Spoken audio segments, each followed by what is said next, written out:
So, okay, so what we are going to do is we are going to start with the chapter motion. This is the chapter that you have in your first term, okay?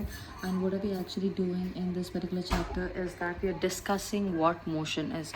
Motion is considered to be, if you are considering it in a simple language, it is a movement of a body, okay?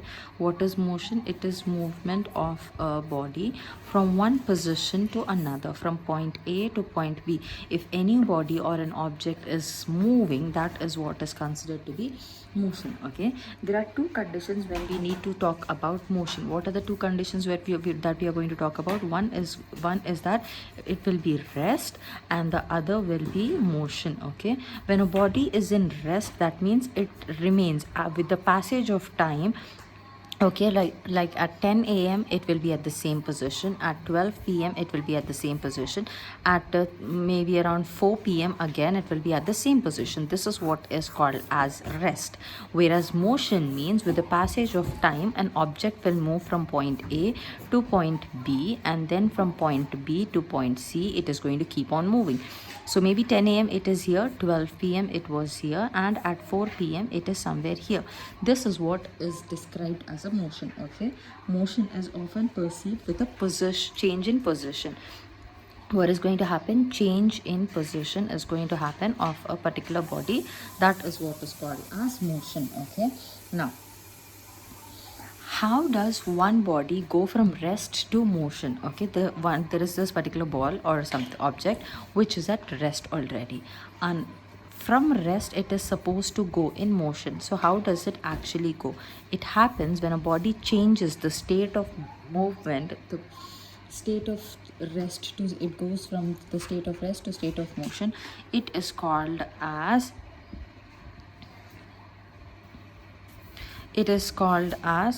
no, it happens due to an application of force. What is happening over here? There is application of force happening in here. Okay, and when you apply the force, a body is going to go from either rest to motion or from motion to rest. Okay, suppose this is a pen, this pen is in rest now, so, and I am applying force to it, so the body is moving from one place to another.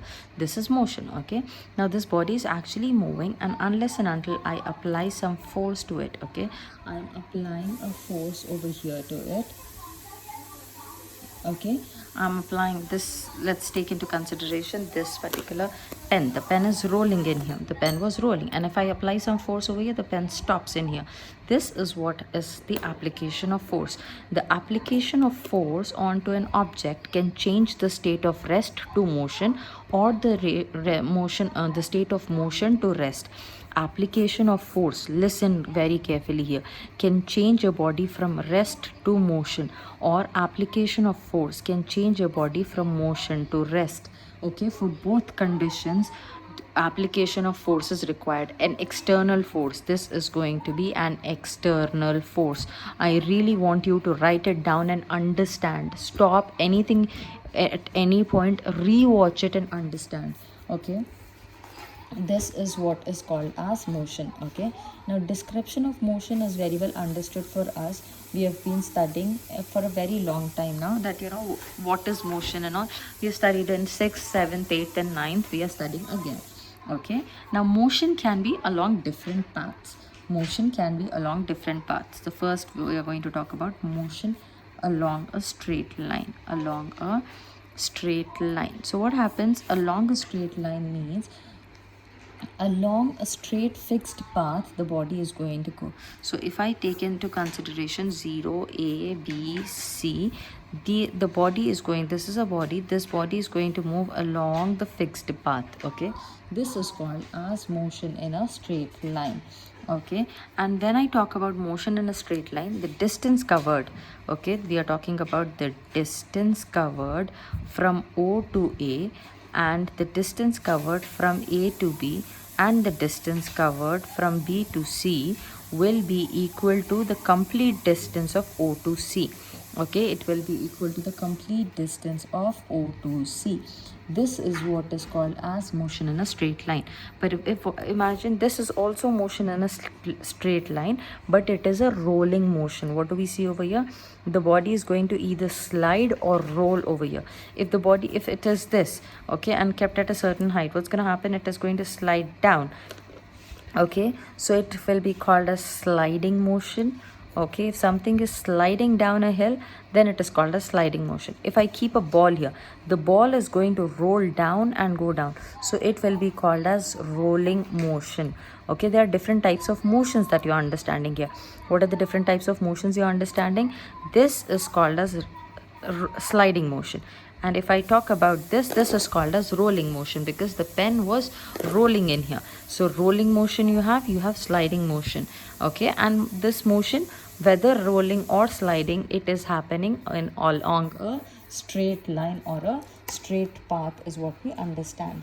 Now going ahead with this, we need to understand whenever there is motion happening, whenever there is certain motion happening, what is going to happen? What is going to happen over here is the motion. Whenever a body is moving from point A, the body is moving to point B. That means the body was in motion. The body is in motion means change of position has happened over here. Change of position has taken place in here. From A to B, there has been a change of position, isn't it? This change of position caused the body to cover a distance. The body covered a certain distance in here. What did the body do? The body covered a certain distance. Okay. So here you're going to understand two very important terms. The very important terms that you're going to understand is distance and displacement.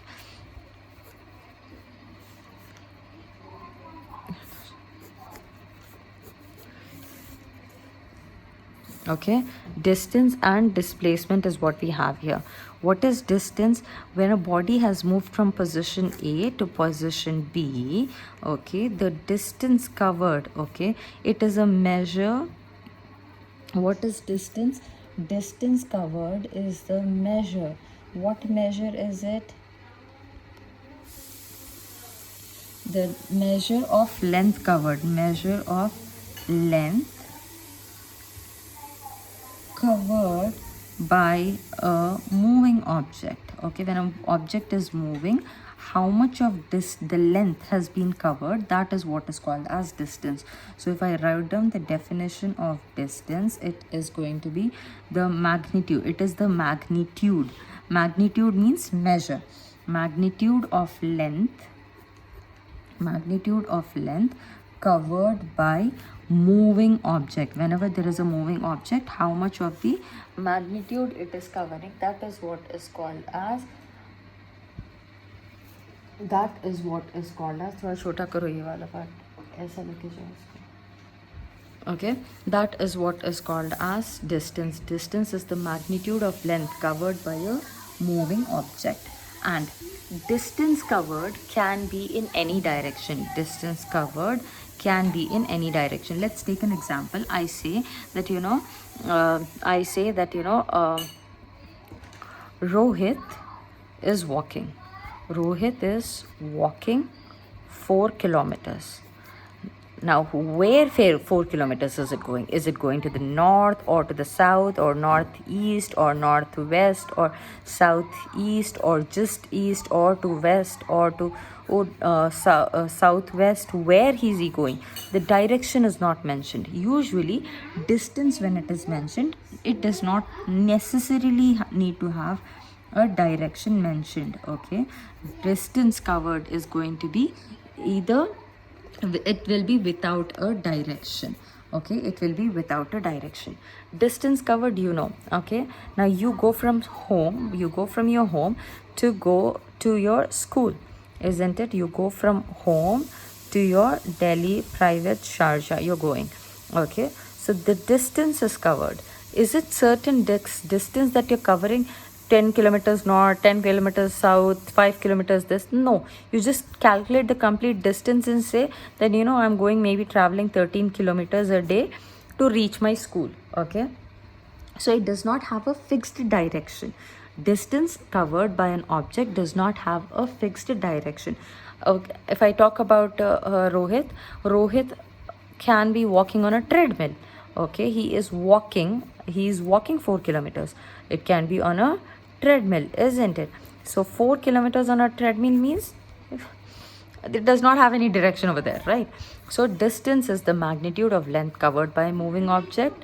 Okay, and it has no direction. That's one thing that we have. The next term that we are going to study is displacement. What is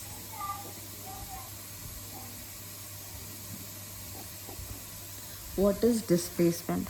Displacement is the shortest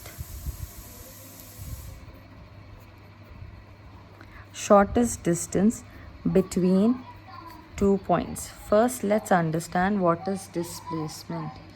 Okay, now displacement and distance, these are two very important terms for you to understand, because this is going to come in your 11th class again, 11th grade again. You're going to study these two things. Okay, and the chapter of motion is going to be taught all over again in there. Okay,